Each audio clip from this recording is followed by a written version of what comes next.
આપ સૌને મારા સાદર પ્રણામ. આપણી આ ચેનલમાં આપ સૌનું હાર્દિક સ્વાગત છે. આજે છે ચૈત્ર વદ ચોથ એટલે કે સંકટ ચતુર્થી, જેનું નામ છે વિકટ સંકષ્ટી. આજે આપણે સંકટ ચતુર્થીનું મુહૂર્ત, પૂજા, મહાત્મ્ય અને કથાની વાત કરીશું. શ્રી ગણેશાય નમઃ. ઓમ એકદંતાય વિદ્મહે વક્રતુંડાય ધીમહિ તન્નો દંતી પ્રચોદયાત. ગજાનન શ્રી ગણેશનું એક નામ છે વિકટમેવ, અર્થાત વિકટને હરનારા દેવતા. વિકટમેવ શ્રી ગણેશ પાસેથી વિકટ મુક્તિના આશીર્વાદ પ્રાપ્ત કરવા માટેનો શ્રેષ્ઠ અવસર એટલે જ વિકટ સંકટ ચતુર્થી. ગુજરાતી પંચાંગ અનુસાર આજે ચૈત્ર વદ ચોથનો દિવસ છે, એટલે કે સંકષ્ટી તિથિનો અવસર. વર્ષમાં આમ તો 12 સંકષ્ટી આવે છે, પણ ચૈત્ર માસની આ સંકષ્ટી ચતુર્થી એ મહત્ત્વનો દિવસ છે. આ ચતુર્થી વ્યક્તિના તમામ પ્રકારના વિકટોને અને વિઘ્નોને હરી લે છે. ત્યારે આવો જાણીએ કે મુહૂર્ત, ઉપવાસનું ફળ, પૂજા વિધિ જે સર્વોત્તમ ફળની પ્રાપ્તિ કરાવનાર છે, તથા વ્રત કથા, આ બધું જાણી લઈએ. તો આ તિથિ શરૂ થાય છે 27 એપ્રિલ 2024ના રોજ સવારે 8:20 જે આ તિથિ પૂર્ણ થાય છે 28 એપ્રિલ 2024ના રોજ સવારે 8:20. આજે ચંદ્રોદયનો સમય છે રાત્રે 10:15. હવે જાણીશું કે આ ચોથનું મહત્ત્વ શું છે. સંકટ ચોથનો દિવસ ગણપતિજીને સમર્પિત છે. આ ચોથનું વ્રત રાખવાથી વ્યક્તિના જીવનમાંથી દરેક પ્રકારની આર્થિક પરેશાનીઓ, ધંધા સંબંધિત સમસ્યાઓ, લગ્ન અંગેની સમસ્યાઓ વગેરે દૂર થાય છે. જો બાળકો ખોટા રસ્તે ચાલ્યા ગયા હોય તો તેમને સાચા માર્ગે પાછા લાવવા માટે અને વારંવાર ધનહાનિ થતી હોય તો આ વ્રત અવશ્ય કરવું. આ વ્રત લગ્ન જીવનમાં રહેલા તણાવને પણ દૂર કરે છે. રાત્રે ચંદ્ર દેવતાને અર્ધ્ય અર્પણ કરવાથી માનસિક તણાવમાંથી મુક્તિ મળે છે. આ વ્રત કરવાથી સાધકને બળ, બુદ્ધિ, આરોગ્ય તેમજ સૌભાગ્યમાં વધારો કરાવે છે. હવે આપણે પૂજા વિધિ જોઈશું. આજે સવારે વહેલા ઉઠીને સ્નાન કર્યા પછી સ્વચ્છ વસ્ત્રો ધારણ કરવા, સૂર્યનારાયણ ભગવાનને અર્ધ્ય આપવું. પછી પૂજા માટે ઘરના ઈશાન ખૂણામાં એક બાજોઠ મૂકો. તેના પર પીળા અથવા લાલ રંગનું વસ્ત્ર પાથરો. તે બાજોઠ પર ભગવાન ગણેશજીની પ્રતિમા કે ફોટો મૂકો. ત્યારબાદ 2 હાથ જોડી પૂજા અને વ્રતનો સંકલ્પ કરો. આજે પૂજામાં શ્રી ગણેશજીને ગંગાજળથી અભિષેક કરાવી સ્નાન કરાવો. પછી ભગવાનને લાલ ફૂલ અને 21 દુર્વા અર્પણ કરો. 21 ન મળે તો 1, 3, 5 કે 7 પણ અર્પણ કરી શકાય છે. ત્યારબાદ ભગવાનને સિંદૂર ચડાવો, તેમની પૂજા અર્ચના કરો. પૂજા દરમિયાન ઓમ ગંગ ગણપતયે નમઃનો મંત્ર જાપ અવશ્ય કરતા રહો. આજે સંકષ્ટનાશન ગણેશ સ્તોત્ર અને ગણેશજીના 21 નામો પણ ખાસ બોલો. પછી ગણેશજીને જળ, ચોખા વગેરે અર્પણ કરો. ધૂપ દીપ કરો. આજે શ્રી ગણેશજીને ભોગમાં લાડુ અવશ્ય ધરાવો. જો લાડુ ન બનાવી શકાય તેમ હોય તો શ્રી ગણેશજીને ઘી ગોળ પણ ધરાવી શકાય છે. ત્યારબાદ વિકટો દૂર કરવા માટે શ્રી ગણેશજીને પ્રાર્થના કરો. આજે સંકટ ચતુર્થીની વ્રત કથા અવશ્ય સાંભળો. તો અને તો જ વ્રત કર્યાનું સંપૂર્ણ પુણ્ય મળે છે. આ વ્રત રાત્રે ચંદ્ર દર્શન બાદ જ પૂર્ણ થાય છે. માટે ચંદ્રોદય પૂર્વે સાંજના સમયે પણ ગણેશજીની પૂજા કરવી. જો બંને ટાઈમ પૂજા ન કરી શકો તો ફક્ત સવારે પૂજા કરો તો પણ ચાલે. પૂજા પૂર્ણ કર્યા પછી ચંદ્રદેવને મધ, ચંદન અને કંકુ મિશ્રિત દૂધથી અર્ધ્ય અર્પણ કરો. અર્ધ્ય અર્પણ કર્યા બાદ જ અન્ન ગ્રહણ કરવું જોઈએ. તેમજ શુભાશીષની કામના સાથે ભગવાનને પ્રાર્થના કરવી જોઈએ. હવે જોઈએ આજે શું ન કરવું. આજે શ્રી ગણેશજીની પૂજામાં તુલસી બિલકુલ પણ ચડાવાય નહીં, કાળા કપડાં પહેરીને પૂજા કરવી નહીં, લસણ ડુંગળી ખાવા નહીં, અબોલ પશુઓને પરેશાન કરવા નહીં, ઉંદરને મારવા નહીં, તામસી ભોજન કરવું નહીં. હવે આપણે વિકટ સંકષ્ટીની વ્રત કથા કરીશું. બોલો ભગવાન શ્રી ગણેશજીની જય. પહેલાંના જમાનામાં મકરધ્વજ નામે એક રાજા થઈ ગયા. તે સેવાભાવી અને ધર્મપરાયણ હતા.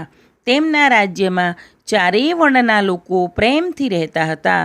તે સૌ પણ ખૂબ જ ધર્મપરાયણ હતા. રાજ્યમાં ખૂબ સુખ સાહેબી હતી. પરંતુ રાજા ખૂબ ઉદાસ અને ચિંતિત રહેતા હતા, કારણ કે તેમને શેર માટીની ખોટ હતી. ઘણા વર્ષો પછી યાજ્ઞવલ્ક્ય મુનિના આશીર્વાદથી તેમને ત્યાં એક પુત્ર થયો.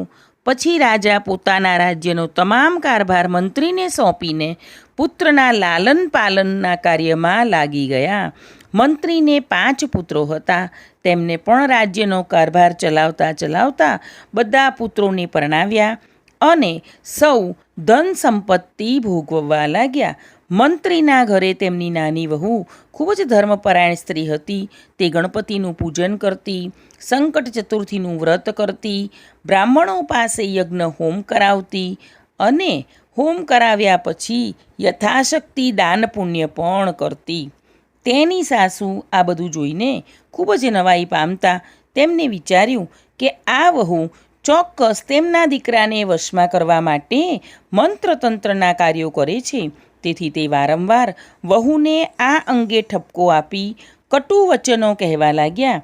સાસુના મહેણા ટોણાથી નાની વહુ ખૂબ જ દુઃખી થઈ જતી, પરંતુ તે તો વ્રત ઉપવાસ કરવામાં અડગ જ રહેતી હતી અને સાસુના કહેવાનું કોઈ પણ જાતનું ખોટું ન લગાડતી. સાસુ વારંવાર વહુને કહેતી કે તું મારું કહ્યું કેમ કરતી નથી? તું તો કાયમ માટે ઘણું બધું કહેવા છતાંય તારું ધાર્યું જ કામ કર્યા કરે છે. ત્યારે વહુએ કહ્યું કે બા, હું સંકટ ચોથનું વ્રત કરું છું. આ વ્રત અત્યંત ફળદાયી હોય છે અને આ વ્રત કરવાથી આપણા સમગ્ર સંકટો દૂર થઈ જાય છે. છતાંય સાસુએ વહુની વાત માની નહીં અને નાના દીકરાને વહુ વિશે કાનભંભેરણી કરી. દીકરાએ પણ વહુને ઘણી સમજાવી, પરંતુ વહુ ના માની તે ના જ માની. એવામાં સંકટ ચોથ આવી અને વહુએ વ્રત કર્યું, પૂજન અર્ચન કર્યું. ત્યારબાદ તેને શ્રી ગણેશજીને પ્રાર્થના કરી કે હે પ્રભુ, મારા સાસુ સસરાના મનમાં તમારા પ્રત્યે આદરભાવ જાગૃત થાય તેવું કંઈક કરો. તેઓ તમને માનતા જ નથી, તેઓ તમને ઓળખતા જ નથી અને તમારો હંમેશા અનાદર કરે છે. આ પ્રાર્થના સાંભળી ગણેશજી કોપાયમાન થયા. તેથી તેમને રાજાના પુત્રનું અપહરણ કરાવ્યું અને કુંવરને મંત્રીના મહેલમાં સંતાડી દીધો. કુંવરના આભૂષણો મંત્રીના મહેલમાં જ્યાં ત્યાં ફેંકી દીધા. પછી ગણેશજી અદૃશ્ય થઈ ગયા. રાજા તો પુત્રની શોધ માટે બૂમાબૂમ કરવા લાગ્યા.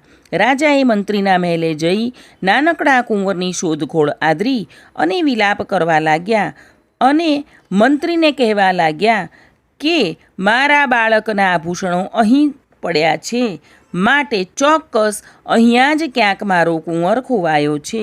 મંત્રીએ કહ્યું, તમે ચિંતા ન કરો, હું હમણાં જ કુંવરની શોધખોળ કરાવું છું. ત્યારબાદ સિપાહીઓ કુંવરને શોધવા લાગ્યા, પણ કુંવરનો તો કોઈ જ પત્તો લાગ્યો નહીં. એટલે મંત્રીએ આ અંગેની જાણ રાજાને કરતાં કહ્યું કે જંગલ, ઝાડી, ગામે ગામ દરેક જગ્યાએ કુંવરને શોધ્યા, પણ તે તો ક્યાંય મળતા નથી. તેથી રાજા ખૂબ ગુસ્સે થઈ ગયા અને મંત્રીને કહ્યું કે જો મારો પુત્ર નહીં મળે તો હું તમારા આખા ઘરનો નાશ કરી દઈશ. મંત્રી તો આ સાંભળીને ખૂબ જ ચિંતિત થઈ ગયા. તેમણે તો મહેલમાં આવીને પરિવારના સભ્યોને આ અંગે વાત કરતાં કહ્યું કે રાજાના કુંવર ખોવાયા છે અને તે જો નહીં મળે તો રાજા આપણા આખા પરિવારને મારી નાખશે. આ સાંભળી સર્વે ધ્રુજી ગયા. ત્યારે નાની વહુએ સસરાને વાત કરતાં કહ્યું કે આપણે સૌ સંકટ ચતુર્થીનું વ્રત કરીએ. મને વિશ્વાસ છે કે ભગવાન શ્રી ગણેશજીની કૃપાથી કુંવરની ભાળ ચોક્કસ મળી જશે. ત્યારે સૌએ વ્રત અને પૂજન કર્યું. તેથી ગણપતિજી પ્રસન્ન થયા. ગણપતિજીએ પ્રસન્ન થઈને કહ્યું કે કુંવર તમને ચોક્કસ મળી જશે, પરંતુ હવેથી કોઈ દિવસ મારું કે મારા વ્રતનું અપમાન ક્યારેય કરતા નહીં, નહીંતર તમારા પર આવા આડ અને સંકટો આવ્યા જ કરશે. ત્યારે સાસુ સસરાએ ગણપતિજીની માફી માંગી. કુંવર મળી જતાં રાજાએ પણ ગણેશજીને નમન કરીને કહ્યું કે હે ગણપતિજી, તમારી જય હો. હું મંત્રીજીના નાની વહુનો ઉપકાર ક્યારેય પણ ભૂલીશ નહીં. ત્યારથી રાજા, મંત્રીનો પરિવાર અને સમગ્ર નગરજનો પણ આ વ્રત કરવા લાગ્યા. હે ગણેશજી, તમે જેવા નાની વહુને ફળ્યા તેવા આ કથા વાર્તા વાંચનાર, કરનાર, સાંભળનાર, તમારી પૂજા કરનાર સૌને ફળજો. બોલો ભગવાન શ્રી ગણપતિની જય. આમ આપણે અહીં વિકટ સંકટ ચતુર્થીનું મુહૂર્ત, પૂજા વિધિ, શું કરવું શું ન કરવું, વ્રતનું મહાત્મ્ય તથા વ્રત કથા સાંભળી આશા રાખું છું કે આ વિડીયો તમને સૌને ચોક્કસ મદદરૂપ થશે. મને સાંભળવા બદલ આપ સૌનો ખૂબ ખૂબ આભાર. આગળના વિડીયો જોવા માટે આપણી આ ચેનલને લાઇક, શેર અને સબસ્ક્રાઈબ કરજો. આપ સૌ હંમેશા ખુશ રહો તેવી શ્રી ગણેશજીના ચરણોમાં પ્રાર્થના.